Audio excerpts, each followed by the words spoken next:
అందరికీ నమస్కారం. సాయి న్యూస్కి స్వాగతం. ఇప్పుడే అందిన వార్త. ఈపీఎఫ్ఓ ఖాతాదారులకు గుడ్ న్యూస్. 3.0లో అధిక పెన్షన్ వివరాలైతే వీడియోలో తెలుసుకుందాం. వీడియోని ఎక్కడ స్కిప్ చేయకుండా కంప్లీట్గా చూడండి. అప్పుడే మీకు కంప్లీట్ ఇన్ఫర్మేషన్ అనేది తెలుస్తుంది. అలాగే ఇప్పటి వరకు మన ఛానల్ ఎవరైతే సబ్స్క్రైబ్ చేసుకోలేదో దయచేసి సబ్స్క్రైబ్ చేసుకోండి. అదేవిధంగా లైక్ చేయడం మాత్రం మర్చిపోకండి. ఇంక లేట్ చేయకుండా వివరాల్లోకి అయితే వెళ్ళిపోదాం. ఎంప్లాయీస్ పెన్షన్ స్కీమ్లో కేంద్ర ప్రభుత్వం కీలకమైన మార్పులు చేయనుంది. కొత్త మార్పుల ప్రకారం ప్రతి పీఎఫ్ సభ్యుడు అదనపు పెన్షన్ కాంట్రిబ్యూట్ చేయవచ్చు. అంటే రిటైర్మెంట్ తర్వాత అదనపు ప్రయోజనాలు పొందేందుకు ప్రతి సభ్యుడు అదనంగా పెన్షన్ జమ చేయవచ్చు. ప్రస్తుతం ఈపీఎస్ నుంచి 8% పెన్షన్ జమ అవుతుంది.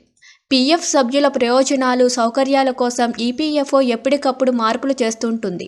కొత్త అప్డేట్స్ను అందిస్తుంటుంది. ఇందులో భాగంగానే కొత్త ఈపీఎఫ్ స్కీము తీసుకురానుంది. ప్రస్తుతం కనీస వేతనం 15,000 ఉంటే ఉద్యోగి యజమాని తరపున చెరో 12% వాటా ఉంటుంది. ఎంప్లాయర్ వాటా నుంచి 8.33% ఉంటుంది. ఉద్యోగ వాటా మొత్తం 12% ఈపీఎఫ్ అకౌంట్కు వర్తిస్తుంది. 2023-2024 ఆర్థిక సంవత్సరంలో యాక్టివేట్గా లేని ఎంప్లాయీస్ ప్రొవిడెంట్ ఫండ్లో జమ అయిన నగదు 8,505.23 కోట్లుంటే 2018-2019తో పోలిస్తే ఇది 5 రెట్లు ఎక్కువ. ఆ సమయంలో ఇది 1,638 కోట్లుంటుంది.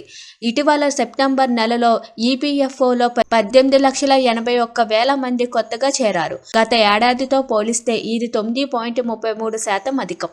ఇప్పుడు కొత్తగా ప్రతిపాదిస్తున్న ఈపీఎఫ్ఓ 3.0 ప్రకారం ఉద్యోగి నుంచి అదనపు పీఎఫ్ వసూలు చేయడం ద్వారా రిటైర్మెంట్ సమయంలో పెద్ద ఎత్తున నగదు తీసుకునేందుకు వీలుంటుంది.